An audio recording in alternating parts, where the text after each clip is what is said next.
Hey everyone, what's happening? It's Rob, the Generation X Gamer, and we've got some big news about the Rogue One DLC. It was ridiculously hard to keep up with all the news today, and even harder because it was all coming while I was at my desk at work and in meetings. But I want to thank the developers at DICE for always keeping the community in the loop and making us feel excited throughout the past year. Alright, so let's jump into the news. The developers at DICE were active today on Twitter, posting and answering questions from the community, and we've got some exciting developments. I'll start with the biggest news. Hero designer Guillaume Moraz posted that vanilla heroes will be getting traits, which is so awesome to hear. Here's what he wrote. Teaching some French.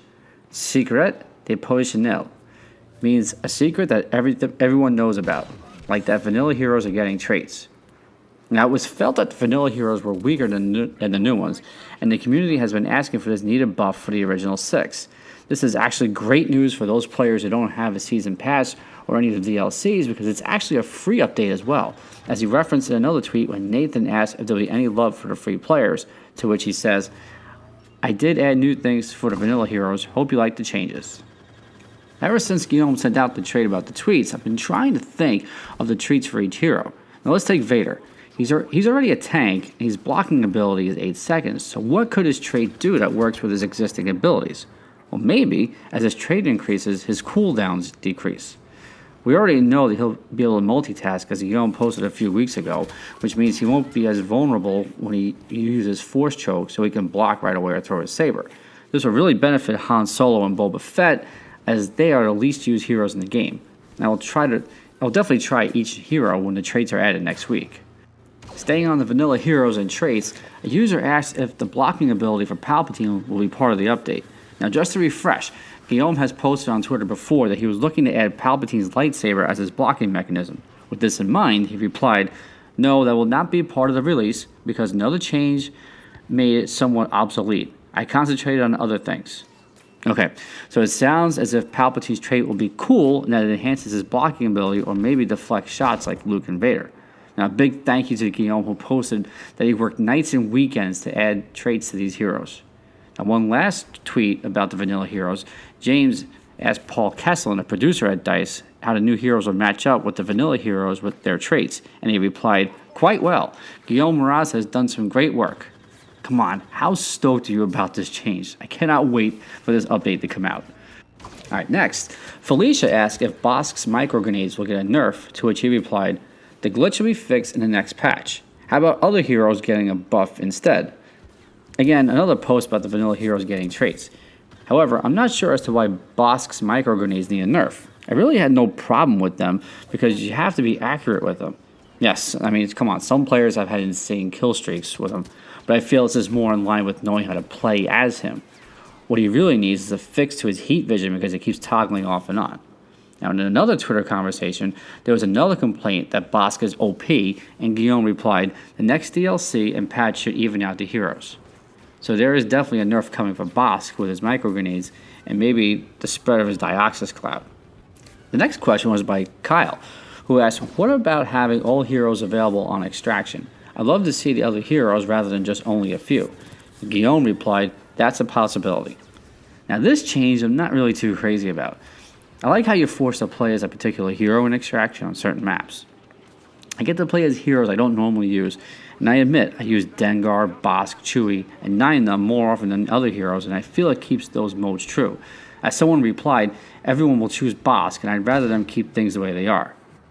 In another tweet to Guillaume, Moad asked if the new hero skins can make it into the game, and Guillaume replied, sorry, I can't communicate on that. Might be talked about during the stream. I really hope we get the new skins that we were promised with the Death Star DLC. Remember, Dennis made it sound as if they were really close with them being done when they live streamed the Death Star, so I'm hoping that those new skins were finished for this patch. And next, Owen Yard asked Guillaume if both heroes from the Scarif DLC will have some type of guard, to which he responded, not both. Now, this obviously means that Krennic will have his Death Troopers as his bodyguards, as is depicted in the DLC artwork. And I'm okay with this decision because we already have Stormtroopers with black armor already, and seeing the Death Troopers will be a real treat on the Battlefront. Staying with the Scarif heroes, Owen then asked Guillaume, will either of the heroes have special melee abilities such as Jin using her baton? And he responded, might be a small part of her gameplay. Now, many in the community noticed in the teaser video that Jin runs with what looks to be a baton, and it'll be really cool to see how this is implemented. This is really shaping up to be a huge update to the game with new abilities and, of course, the traits to the vanilla heroes. Another user asked Guillaume about the abilities of Krennic and Jin, to which he replied, we'll talk a little soon. So we now have confirmation that the announcement of the DLC will come soon with this comment, and actually the whole explosion of news started today with Guillaume with this tweet. A lot of questions I'm receiving will be communicated upon during the live stream for the release. Don't miss it, can't give dates of course.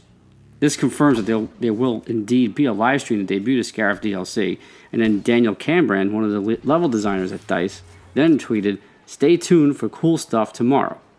Okay, so if we take this all in, what I'm expecting is the trailer for the DLC to be released tomorrow along with the date of the live stream. My feeling is that the live stream will be either Friday or Monday, but I'm leaning towards Monday, but either way we will find out tomorrow.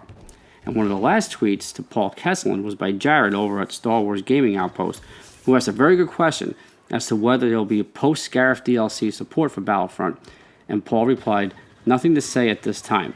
Boring answer, sorry.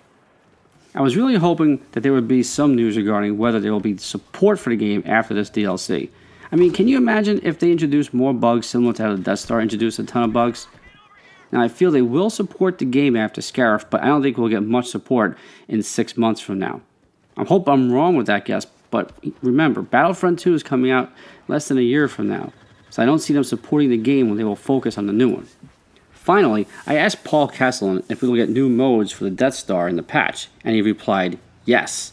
Paul, a big thank you to you as well. This is something we have been waiting for since the Death Star was released, and now this news really makes this patch and the new DLC the most anticipated one, and I cannot wait until next Tuesday. I'm calling today the developer news blowout on Twitter, because it's been a real exciting day for news regarding the Scarif DLC and patches to the game. Now, how do you feel about the vanilla heroes getting traits and all the other news? What are you most looking forward to right now? Let me know your thoughts in the comments, and please give this video a thumbs up and subscribe to my channel. More Star Wars, Battlefront, and gaming news to come. Generation X Gamer out.